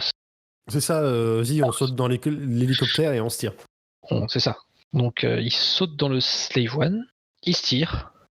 Qui se tire juste, Mayfield, il est quand même... Ouais, il est juste un peu, enfin, il tombe un peu sur la passerelle, enfin, c'est... c'est un peu juste, mais Mayfield récupère un sniper, un fusil dès qu'il arrive dans le Slave One, et il fait péter avec un tir quand même bien placé. Oui, parce que lui aussi était tireur d'élite. Et oui. Oui, ça fait un paquet de tireurs d'élite, tout ça. Ça fait un paquet de tireurs d'élite. Un tir bien placé, un seul tir sur une des trappes d'un des véhicules qui était encore ouverte. Et oui, parce que évidemment, ils ont laissé le Juggernaut avec ouverte alors qu'il n'était pas à l'intérieur. Voilà, ils l'ont monté sur le toit histoire de qu'on puisse tirer dessus à distance. Oui. Alors le Juggernaut, il est pas sur le toit, le Juggernaut, il est en Il bas. était pas sur toi ? Non, il est en bas. D'accord, C'est bah, c'est oui. difficile de monter un Juggernaut sur le toit quand même, je pense. Mais non, en fait, il est en bas là où ils l'ont laissé en fait. Enfin, on le voit quand il arrive dans la raffinerie. Ah oui, ouais, c'est Il est à la petite moitié à cour. l'intérieur, à moitié à l'extérieur. Alors après, faudrait Oui, revoir j'avais mal vu. Ouais. exactement si c'est exactement au même endroit ou s'ils l'ont bougé entre temps. Parce que quand Bon, ils arrivent, ça a dû être moitié dans le bougé. bâtiment, mais ils sont juste après l'espèce de pont-levis. Là. Enfin, il y a une espèce de pont juste avant la base. Et je crois pas qu'ils soient au même endroit. Ils ont l'air d'être sur le côté de la base en fait, garés. Puisqu'on voit qu'il y a 2 Juggernauts. Ou alors c'est pas le même. C'est pas celui avec lequel ils sont arrivés. En fait, il y a Probablement. Mais dans qu'on tous voit les qu'il y en a cas, fermez ces trappes. c'est ça. Il y a 2 Juggernauts garés et ouais, effectivement, il y en a un avec la trappe ouverte, ce qui est C'est ça. complètement. Voilà, les mecs sont peut-être en train de le Sachant que le vider, truc, mais bon. Ouais. Ils le vident pas vite, quoi. En tout cas, ils le vident en extérieur, ce qui est un peu dangereux. Mais C'est je crois un peu qu'on se fait dangereux, la attaquer par des preuve. pirates régulièrement. La preuve, baboum. Baboum. Alors, j'ai trouvé l'explosion relativement modérée par rapport aux explosions qu'on avait au début. C'est-à-dire que ça pète, mais c'est pas toute la base qui pète. Ça fait une bonne explosion dans le bâtiment, mais c'est pas tout qui part en flammes, quoi. C'est une partie du bâtiment. Moi, je m'attendais à un truc plus gros, parce que le bâtiment est une raffinerie. Donc ça veut dire que du carburant explosif, il y en a partout, en fait. Oui, normalement, c'est censé faire un plus gros boom. On est un peu d'accord. Ou alors c'était une semaine sans et ils n'ont pas réussi à récupérer beaucoup de transport, donc ou petite explosion. Mais bon. Après, c'est le seul qui est arrivé aujourd'hui, donc. En tout, on en voit 3. Il y a celui avec lequel ils sont arrivés et les 2 qui sont garés. Donc, bon, c'est effectivement. Je pense qu'il y en a qu'un seul qui doit être plein. Alors, j'espère en tout cas. Donc c'est limité. Mais bon, ça explose en tout cas. Ça explose. S'ensuit une fuite à bord du Slave One. Tout à fait. Et surprise. Et on retrouve les 2 chasseurs TIE. Bon, c'est peut-être les mêmes. On va supposer que c'est les mêmes. Parce qu'on va supposer qu'une raffinerie, même secrète, c'est pas protégé par 500 000 chasseurs. Donc le Slave One se fait prendre en chasse par 2 chasseurs TIE. Et Boba hésite pas beaucoup. Je crois pas qu'il essuie beaucoup de tirs de chasseurs d'ailleurs. Je sais même pas s'ils ont le temps de tirer les trucs ou s'ils le poursuivent juste. Mais on retrouve l'arme favorite du Slave One depuis l'attaque des clones, épisode 2. Oui. La charge sismique, ou sonique en français, ce que Django utilise quand il est poursuivi par Obi-Wan Kenobi dans le champ d'astéroïdes autour de Geonosis. Tout à fait. D'ailleurs, c'est un bon clin d'œil. Et c'est plutôt sympa de revoir des petits clins d'œil à la prélogie, comme ça. Oui, c'est plutôt sympa parce que ça fait une cohérence en fait. Parce que forcément, dans l'Empire contre-attaque, Retour du Jedi, George Lucas, charge Sonic. Il n'en pétait pas une encore. Parce qu'à mon avis, il n'y en avait pas. Enfin, il n'avait pas créé le truc, quoi. Il s'est pas dit, tiens, il y en a. C'est juste qu'il les utilise pas. Donc ça a été créé pour la prélogie, par George Lucas aussi, certes. Mais plus tard, il a eu le temps d'y penser. Voilà, donc c'est marrant de se dire, c'est pas comme les réacteurs de R2D2 qui ont disparu en mode non, mais en fait ils sont cassés, il peut plus les utiliser. C'est juste que il les a pas utilisés à ce moment-là. Oui, c'est la vraie, oui. C'est la vraie excuse ? Oui. Oh la vache. Et oui. Voilà. C'est dommage. C'est tellement dommage. Mais qu'est-ce que j'étais en train de dire ? Oui, donc en fait, les charges sismiques, elles ont toujours été dans le Slave One. C'est juste que dans l'Empire contre-attaque, en plus, c'est raccord parce que dans la trilogie classique, il n'y a pas vraiment de combat avec le Slave One. Il fait plus de la poursuite. Donc voilà, on se dit que finalement, elles ont toujours été là. C'est juste que ils les utilisaient pas à l'époque, quoi. Donc là, il en utilise une plutôt efficacement, visiblement dans la famille Fett. On s'est visé. Surtout quand les poursuivants sont pas des chevaliers Jedi.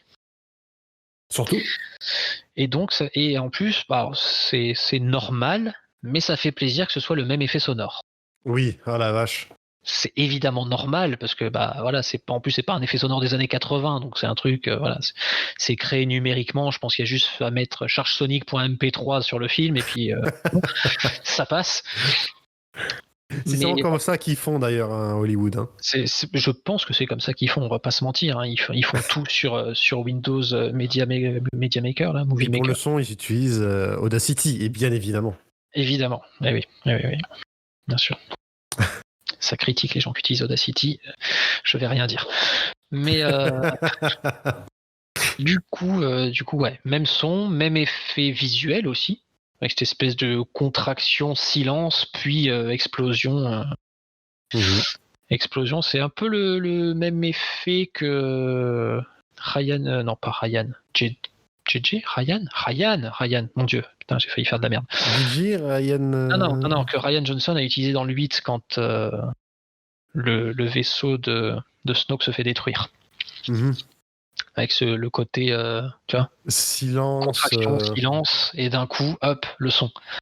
Magnifique. Même si c'est pas une charge sonique et que c'est un vaisseau qui passe en vitesse lumière dans d'autres vaisseaux. Tout à fait, oui. Mais dans l'idée, il y a ce côté-là, un peu le silence, et hop, le son avec la distorsion. Magnifique cet épisode 8. Magnifique. En tout cas, cette scène était magnifique. Cette scène vaut à elle seule les 3 films, mais bon, voilà. On n'est pas là pour ça. On n'est pas là pour juger. Enfin, pas ça pour le coup. Non. Effectivement, seul Georges Lucas jugeait, mais oui, voilà. Je suis pas sûr que ce soit. Voilà. Donc reprenons, attention. S'ensuit du coup après la charge sismique. Alors, les chasseurs tailleux sont vaporisés, hein, évidemment. Voilà. Il n'y a pas de... Plus rien. Et ils récupèrent ensuite... Enfin, ils se posent. Et ils récupèrent du coup Fennec Shand et Cara Dune, hein, évidemment. Et ensuite, du coup, Mayfield pense pouvoir dire bon, c'est bon, je retourne dans ma prison. C'est ça, je vous ai aidé, maintenant, du coup, ramenez-moi là où vous m'avez trouvé, quoi. C'est ça. Et dans un geste d'une bonté extrême, Cara lui dit vous avez un joli tir que vous avez fait là-bas. Ah, c'est dommage que Mayfield soit mort oui, dans cette base. Oh là là, quel dommage. Puis Din Djarin, il est en mode oui, c'est vraiment dommage. Hein. Et Mayfield. Au début, il dit, alors est-ce que ça veut dire qu'ils vont me libérer ou est-ce que ça veut dire qu'ils vont m'achever là tout de suite là Ça veut dire que je peux partir? Ouais, c'est ça. Ouais, il a du mal à y croire quand même. Hein. Non mais si vous faites rien, je me tire. Hein. C'est ça.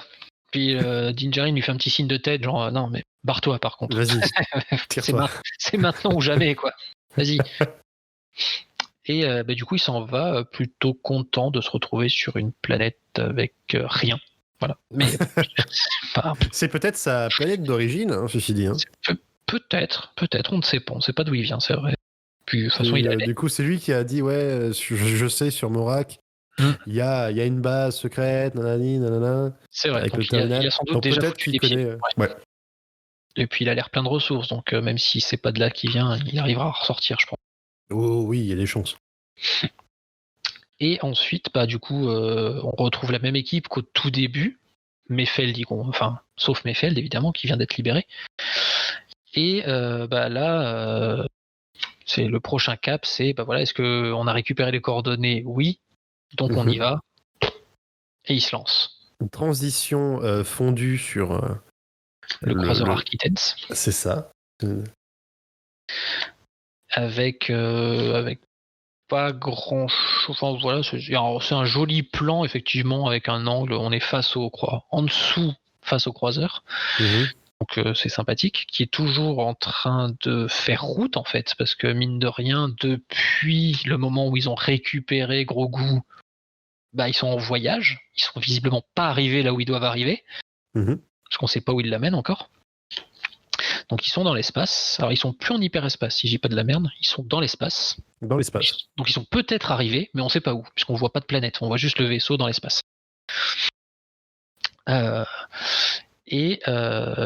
là, on a l'officier qu'on a déjà vu plusieurs fois d'ailleurs, la jeune femme, l'officier impérial, qui va voir Gaïdéon et qui lui dit « Vous devriez écouter ça ou voir ça, je sais plus ». Et on a un message holo du Mando. Qui lui tient à peu près ce langage. Rends-moi l'enfant ou je te démonte. À quelque chose près. C'est à une vache près, c'est ça. Donc effectivement, et il utilise surtout, d'où le récap du dernier épisode saison 1, il utilise la même phrase que ce que Gaïdéon lui avait dit à propos de l'enfant. Il avait dit « Vous possédez quelque chose et ça a beaucoup plus de valeur pour moi que ce que vous pensez ». C'est ça. Donc début de petite vengeance. Voilà, début de petite vengeance, parce que déjà c'est surprenant que le Mando puisse envoyer un message comme ça direct au croiseur, puisque il s'attend pas à ce qu'il ait les coordonnées du croiseur. Donc Tout à fait, ouais. voilà, donc petite surprise de Gaïdéon, mais qui se contient quand même plutôt bien. Hein. Il arrive à bien gérer la surprise quand même. Et voilà, ça s'arrête là, hein, mine de rien. Donc ça veut dire que du coup, probablement que le vaisseau s'est rapproché quand même du croiseur. Oui, parce qu'on sait pas finalement quand est-ce qu'il fait le message, puisque la transition entre le départ de Morak et le message, on sait pas combien de temps s'écoule en fait. Donc on sait pas s'il est en instance d'arrivée, s'il envoie le message juste en partant. On sait pas trop comment ça marche, parce que les communications hyperspatiales dans Star Wars, c'est compliqué. Voilà. Et surtout qu'il reçoit des communications en hyperespace aussi, ce genre de choses. Voilà. Alors on Techniquement, ça devrait être difficile, mais ça se fait quand même. On sait que ça devrait être difficile. Alors, du temps de la République, les gens y arrivaient très bien, à s'envoyer des messages les uns les autres. Sous l'Empire, visiblement, l'Empire avait pris le contrôle des réseaux de communication. Du coup, on pouvait plus vraiment envoyer des messages librement, ou en tout cas dans des distances aussi grandes. Intra-système, ça pouvait se faire, mais dans l'hyperespace et envoyer des messages comme ça super loin, c'était plus possible, puisque les relais appartenaient à l'Empire, donc ils les contrôlaient. Donc là, est-ce que la République a rétabli les communications et donc c'est pour ça que le message peut arriver? Après ça, j'ai envie de dire, c'est un épiphénomène. Hein. Bon, je ne pense pas que la série Mandalorian traite de comment les communications hyperspatiales sont-elles possibles. Non, ça me paraît un peu... Voilà, donc voilà, scénaristiquement... Un peu chiant comme sujet, on s'en fout peut-être un peu. C'est ça. Ça peut intéresser les gens de chez Enedis, par exemple, ou de chez Orange, mais après, bon, ça peut limiter comme cible. C'est ça. Nous, ça nous concerne pas trop, nous, ça va. Donc, scénaristiquement, l'important, c'est de se dire, waouh, il a réussi à envoyer un message directement au vaisseau de Gaïdéon en mode « j'arrive, prépare-toi, j'arrive ». Et ça coupe là. Et ça coupe là, Donc peut-être effectivement, ce que tu disais tout à l'heure, que ça va se lancer directement sur... ça va aller très vite sur de l'action. C'est possible. Ça va, du coup, peut-être que tu as raison, ça va pas durer c'est possible, plus que 30 minutes. Et ça dépendra surtout... Donc là, on est sur des projections. Hein. L'analyse du chapitre 15 est terminée. On est sur des projections. Voilà. Qu'est-ce que je voulais dire? Oui, ça dépendra aussi des réponses qu'on aura pour cette saison 2. Puisqu'il y a plusieurs intrigues qui ont été lancées. On se doute, on le verra dans le podcast suivant, mais on se doute que l'intrigue Ahsoka sera sans doute pas résolue dans Mandalorian. Il y a l'intrigue Bo-Katan qui va sans doute revenir, parce que elle cherche le sabre noir, et le sabre noir, c'est Gaïdéon qui le possède. Et puis il y a la quête de Grogu, effectivement, qui est le fil rouge de toute l'histoire. C'est pas vraiment sa quête qui est le fil rouge, mais c'est le rapport entre Din Djarin et Grogu, parce que voilà, au début c'est sa recherche, enfin sa protection, maintenant c'est sa recherche, ce sera sans doute encore sa protection une fois qu'il l'aura récupéré. On suppose qu'il va le récupérer à un moment donné. Moi Je sais pas. Je jouerai pas là-dessus. Peut-être pas tout de suite. Je parierai pas. Peut-être pas tout de suite. Peut-être pas tout de suite. Ce Je sera peut-être pense pas la que conclusion de la saison 2, effectivement. voilà, je pense que Grogu sera peut-être blessé.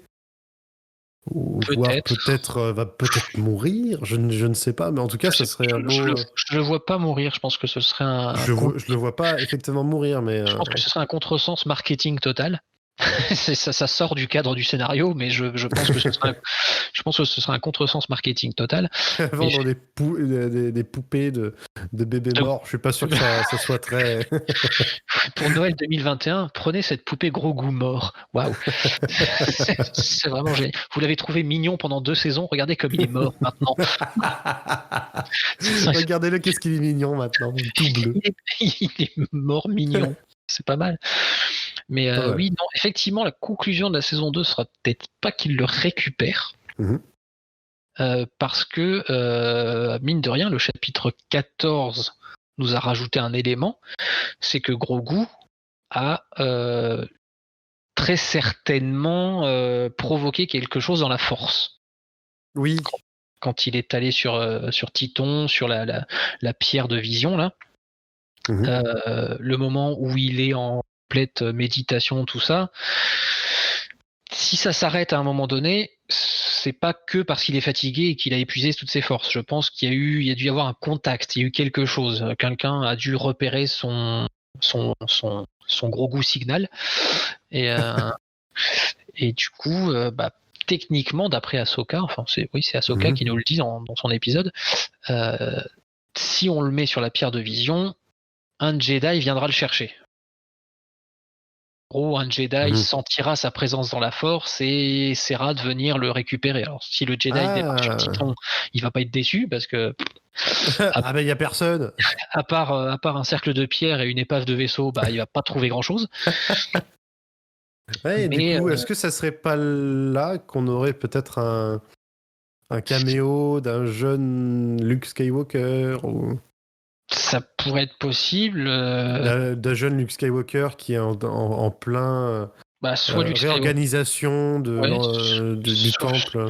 Soit Luke Skywalker, soit un autre Jedi, peut-être un personnage qu'on n'a jamais vu. Après, il faut pas oublier que à la fin du Retour du Jedi, Yoda lui dit « Quand je serai mort, le dernier des Jedi tu seras ». On se rend compte que non, hein. Voilà. Puisqu'il y a au moins Ahsoka, donc ça en fait déjà 2, et puis il en reste très certainement. Mais c'est pas tout à fait...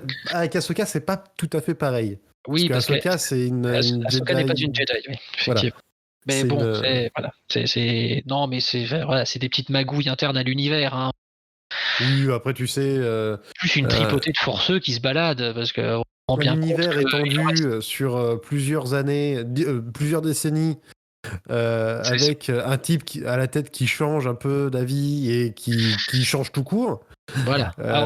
Ils arrivent quand même à se raccrocher aux branches, quand même, ce qui n'est pas facile, hein, mais ils arrivent globalement à se raccrocher aux branches.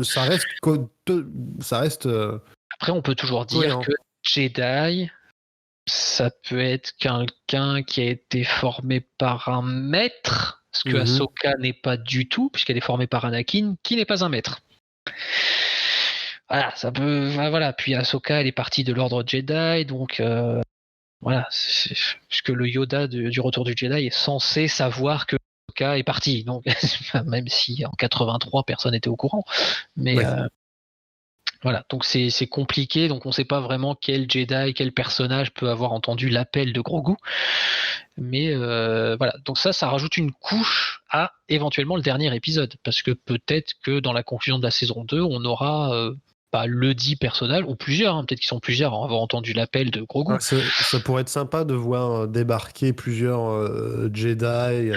Alors pas trop quand même, hein, parce que ça ferait un peu l'effet, Rise of the Skywalker. Ouais, puis Mandalorian c'est bien quand il n'y a pas trop de sabre laser quand même. Voilà, ça reste. C'est cool quand il n'y a pas trop. C'était cool. Spécialement parce qu'il n'y avait pas de Jedi, etc. Bon, on a eu Ahsoka, bon, c'est sympa parce qu'on l'avait pas eu vraiment en live action avant. Mais c'est vrai. Et puis on a eu le sabre noir, mais le sabre noir n'est pas manipulé par un Jedi. Donc techniquement, il y a eu un sabre, mais c'est pas pareil. Mais on va avoir du coup un autre Jedi. j'en mettrai ma main à couper. Oh, il y en aura très certainement, oui. Jedi ou utilisateur de la Force ou allez savoir quel concept récupéré par-ci par-là va revenir. Mais voilà, donc ouais, le chapitre 16, je pense pas qu'il puisse répondre à tout. Ou alors Non. il faudrait que ce soit vachement concentré. Ou que ça dure 1 heure. Hein. Après, ils peuvent faire tout à fait un épisode d'1 heure pour faire fin de saison. Tout à fait. Mais là, ça semble plutôt partir sur de la casse. Après, encore une fois, on ne sait pas où se trouve le vaisseau de Gideon. Vu qu'il est censé l'amener vers le professeur Pershing. On ne sait pas où il est, professeur Pershing. Il est sans doute sur une planète, mais il peut être aussi sur un vaisseau. On ne sait pas non plus où crèchent tous ces impériaux, parce qu'au final, Gideon, on le voit sur un vaisseau. Base, alors il est Moff, donc s'il a gardé son titre, Moff, ça veut dire quand même qu'il gère un secteur. Il gère pas juste un vaisseau. Sinon, il serait amiral. Ça fonctionne par secteur? Les Moff, c'est des secteurs, ouais. Donc, ça veut dire qu'il a eu, s'il n'a pas toujours d'ailleurs, ça veut dire qu'il a eu quand même plusieurs systèmes sous sa juridiction. Peut-être que son secteur à lui, il est toujours fidèle à l'Empire, ou qu'il est sous sa coupe. Et à ce moment-là, peut-être qu'on découvrira le secteur dont il s'occupe. Peut-être qu'il est en orbite d'une planète qui est, je sais pas moi, sa capitale à lui, ou un truc. Enfin, je sais pas. Il y a plein de choses qu'on n'a pas encore découvertes. Donc, pour l'instant, il est vachement mystérieux, Gideon, parce qu'il est Moff alors qu'il n'y a plus d'Empire. Il a un sabre noir alors qu'il n'est pas mandalorien. Ça commence à sentir un petit peu. Il a des Dark Troopers alors. J'ai envie de dire alors qu'il est Moff, parce que Dark Trooper, ça a l'air d'être plutôt un projet, genre un truc élevé, quoi, tu vois, ça serait du niveau d'un Tarkan ou d'un truc comme ça, quoi.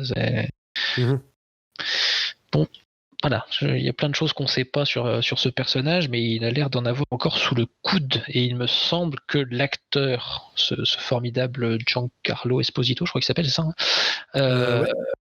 Il a visiblement parlé déjà d'une saison 4 de Mandalorian, ce qui nous amène à dire que... Oui, tout à fait.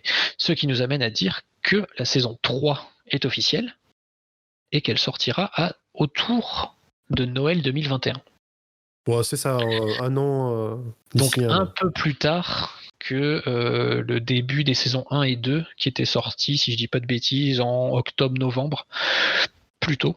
Donc là, on ne sait pas. Alors normalement, Jon Favreau avait dit que la pandémie avait pas retardé les tournages et la production. Non, puisque du coup, ça a l'air de s'être plutôt bien passé du coup pour la production de la saison 2. Donc voilà, donc le délai d'1 mois d'écart, soit c'est parce que finalement la pandémie a eu des effets, soit c'est peut-être aussi pour pas que ça grignote sur d'autres projets Star Wars, puisque nous en parlerons dans le podcast suivant. Oui. Il y aura il y a du Star Wars qui va sortir en 2021. Pas en octobre-novembre, visiblement, mais bon, peut-être que c'est pour pas que ça soit trop proche ou ça reste des calendriers extrêmement précis chez Disney. Du moins quand il n'y a pas de Covid-19.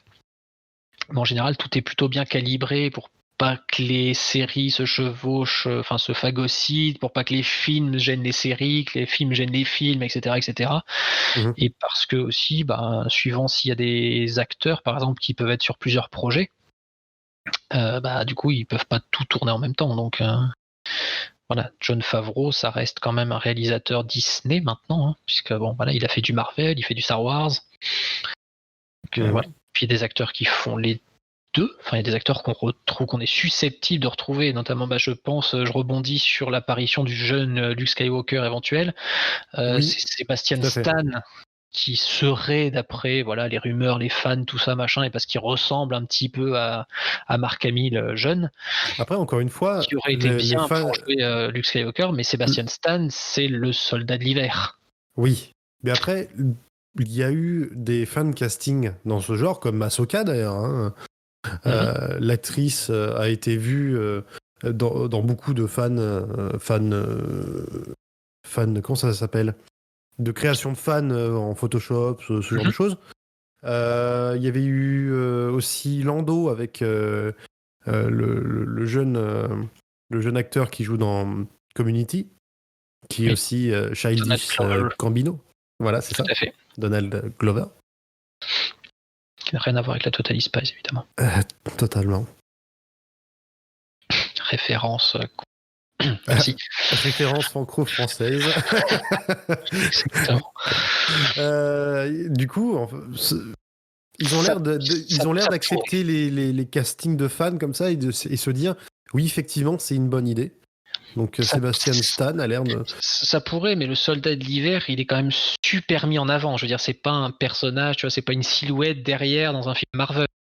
C'est quand même un personnage secondaire de Captain America, mais qui devient quand même.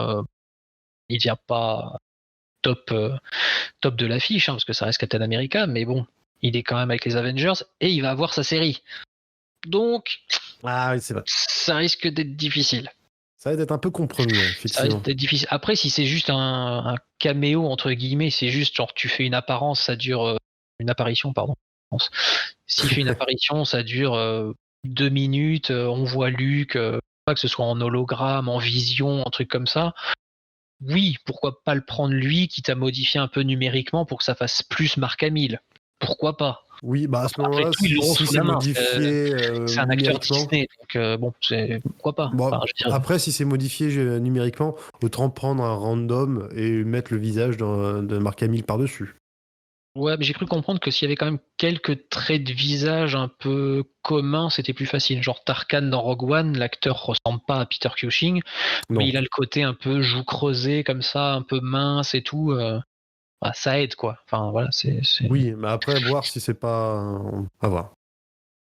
On verra. Bah, quoi qu'il en soit, ils l'auront sous la main. Ça, c'est clair que dans les studios Disney, ils l'ont. Sébastien Stan, Oui. s'ils ont besoin de lui, Toujours ça va le possible. trouver quoi. Je me demande du coup s'il y aura un caméo dans le prochain épisode. Ben, on sait pas. C'est le dernier épisode de la saison avant 1 an sans Mandalorian. Mhm. Donc ça veut dire qu'il va falloir répondre à quelques questions. Parce que le truc, c'est que la conclusion de la saison 1, elle pouvait presque marcher sans saison 2. C'est-à-dire que bon, les gentils gagnaient, globalement. Ouais. Le méchant, il y avait juste la toute dernière scène avec le sabre noir où on se serait dit, bon, c'est dommage s'il n'y a pas de saison 2, parce que bon, le mec Ouais. sort, on se dit, ok, le grand méchant, il est pas mort. Mince, qu'est-ce qu'il pourrait devenir? Ah là, non, il n'y aura pas de suite. Salut. Voilà, ça aurait été dommage, mais c'était presque classique, quoi. C'était, bah voilà, le méchant, il a été battu, même s'il est vivant, et les gentils ont gagné. Là, la saison 2, il faut qu'elle réponde à plus de questions et qu'elle se ménage du suspense pour la saison 3. Donc, voilà, ça va être un exercice plus difficile. Je crois que pour l'instant, on ne sait pas qui va réaliser le dernier épisode. En tout cas, ça n'a pas été. Moi, je sais pas d'avance. Enfin, j'ai pas les informations, moi, généralement, quand je regarde. Juste avant de regarder l'épisode. Parce que, alors, je crois que Disney. Alors, je sais pas si c'est Disney qui fait fuiter ça ou quoi, mais en général, les titres et réalisateurs sont connus avant. Donc, pas maintenant, là, tout de suite. On connaît pas encore le titre, je crois, du chapitre 16, ni le réalisateur. Mais si c'est comme sur la saison 1, ils vont sans doute mettre quelqu'un, j'allais dire, de confirmé. Alors, c'est pas très gentil pour les autres réalisateurs, mais Oui, bon. mais le dernier épisode de la saison 1, c'est Taika Waititi. Donc voilà, c'est qui est quand même plutôt reconnu maintenant. Oui, surtout que bon, il y a eu d'autres infos. Tout à fait. Il va y avoir d'autres actualités avec Taika Waititi et Star Wars. Exactement. Donc lui, je crois que voilà, je sais pas ce qui va se passer sur le chapitre 16. Je crois pas qu'on connaisse déjà son titre. J'essaye de voir par-ci par-là. Non, visiblement pour l'instant, on sait pas. Non, pour l'instant, on sait pas. Alors, je crois que ça va sans doute sortir dans la semaine, hein, parce que Oui, du il y coup, a des grandes chances du coup. ça sert aussi de toute façon à Disney à teaser son truc en disant regardez le dernier épisode, il va être réalisé par telle personne. Hop, ça peut ramener des gens en mode ah ouais quand même. Et puis le titre, ça peut toujours voilà. Parce que je crois. Alors, le titre du chapitre 15, moi je l'avais pas vu en avance parce que j'avais pas spécialement regardé tout ça. Mais le titre du chapitre 14 de Jedi, je l'avais vu, je crois 2-3 jours avant l'épisode. Donc voilà, il y a des trucs qui, il y a des éléments qu'on J'avais vu connaît à passer, l'avance. j'avais vu ça passer sur Twitter aussi pour The Jedi. Mais ouais, depuis, non, j'ai pas eu d'infos. Ouais. Après, il faut aussi se dire que le chapitre 16, c'est le dernier de la saison. Donc les fuites, à mon avis, sont un peu plus contrôlées, quoi. Bah après, tu sais, C'est un épisode de milieu de saison, bon, ça reste un épisode de milieu de saison. Là, bon, c'est... après pour l'information d'Ahsoka qui arrive dans la série, ça avait fuité depuis pas mal de temps quand même. Oui, ça avait bah, c'est le... Oui, parce qu'on avait eu le casting de Rosario Dawson, donc on savait...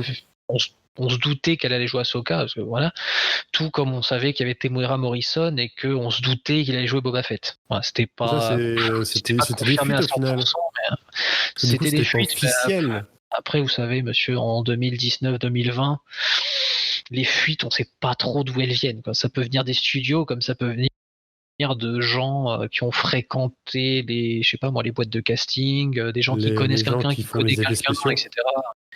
Ouais, des gens qui font les effets spéciaux, et puis voilà, il y a des fuites organisées des fois, hein, tu sais, lâcher une petite information comme ça en mode ah ouais, il y aura tel truc, hop, ça, tu vois, ça fait parler de l'épisode, ça fait parler de la série, ça fait parler d'un projet, ça arrive, c'est Disney.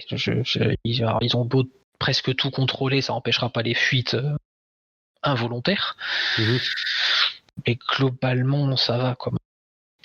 En général, ils lâchent plus de lest, je crois, vers la fin, juste avant les projets, quoi.